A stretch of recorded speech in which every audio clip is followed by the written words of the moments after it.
Hey guys, it's a happy day all day. Another day, another blessings na naman tayo guys. Second batch ko na pala yan guys. So ayan, tinapos ko na.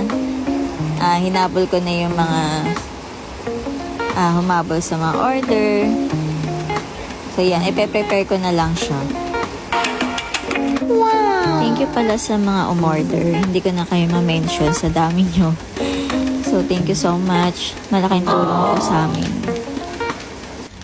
Inabot na nga ako ng gabi sa pagpe-prepare. Kasi ang daming commercial. Charot! Kwentuhan ko muna kayo, guys. So, yan. Naging libangan ko na lang siya. Simula ng last year. So, yun. Parang tinuloy-tuloy ko na lang din.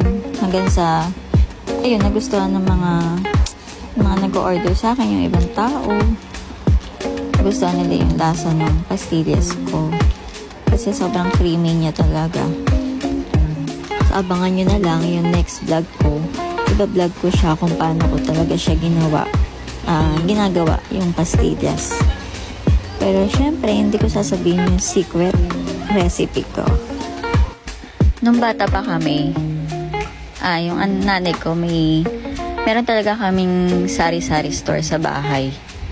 Then yung small business na kasoy, kasi from Palawan sila. So yun yung naisip ni nanay na maging negosyo niya. So yun siguro na-adapt ko sa kanya kahit papaano may small business, kahit na meron kang trabaho, kahit papaano meron papasok sa'yo na pera. Naalala ko lang noon kapag inutusan ako ni nanay, after niya gumawa ng kasoy, yung salted kasoy, utusan niya ako na magdala dun sa mga sari-sari store ng kasoy para ibenta rin nila. So yung kinikita nun, pag naubos na nung store, babalikan ko yung benta nila. So yun yung gagamitin namin pambaon. So nakakamiss lang kasi syempre yung sacrifice ng magulang ko. So, isa sa mga natutunan ko noon, yung tinuro ni tatay. So, yun talaga, hindi nawala sa isipan ko yun. Na pag once na nag-business ka, yung benta mo, huwag masyadong mataas. Para babalik-balikan ka talaga ng customer. So, yan. Inaantok na nga yan siya. Anong oras na kasi yan? Parang nabot na ako ng alas 12 sa pagpe-prepare niyan. Sa panahon nga ngayon, hindi na rin talaga sasapat na may trabaho ka lang. So mag-iisip ka talaga ng business or kahit pa paano may konting kikitain ka para may papasok naman din na pera. So sa ngayon na alam mo yun, na-realize ko na meron na akong college student. Hindi na talaga sasapat yung sahod mo sa trabaho. Oh, no! Na-enjoy ko naman yung ginagawa ko.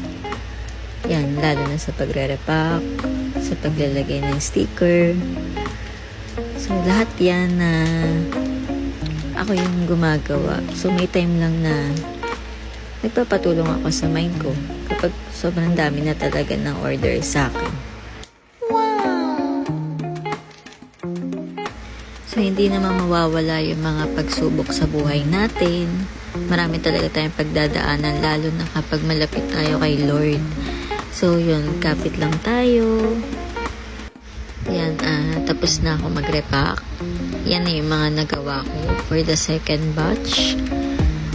So, excited na yung mga nag-order sa akin. Dapat last week pa yan. Nasuspend lang yung klase ng Friday.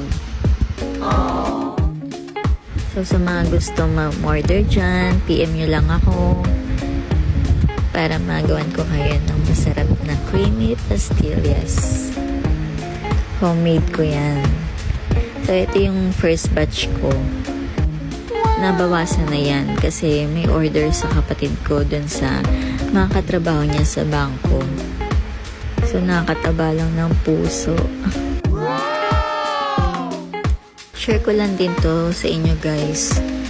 So, yun. Kahit anong pagsubok nga sa buhay natin, huwag kayong mawawala ng pag-asa. Nandiyan lang si Lord, gagabay sa atin araw-araw. Sabi nga ni Lord, makontento tayo kung ano meron tayo sa buhay. So, iwasan natin magkaroon ng inggit sa iba. Mas masarap mabuhay at yung pinaghihirapan mo yung isang bagay bago mo makuha yung pinapangarap mo. Matuto rin tayong mag-let go ng mga tao pag ayaw na sa atin. And yun, accept lang natin kung ano yung mga nangyayari sa buhay natin.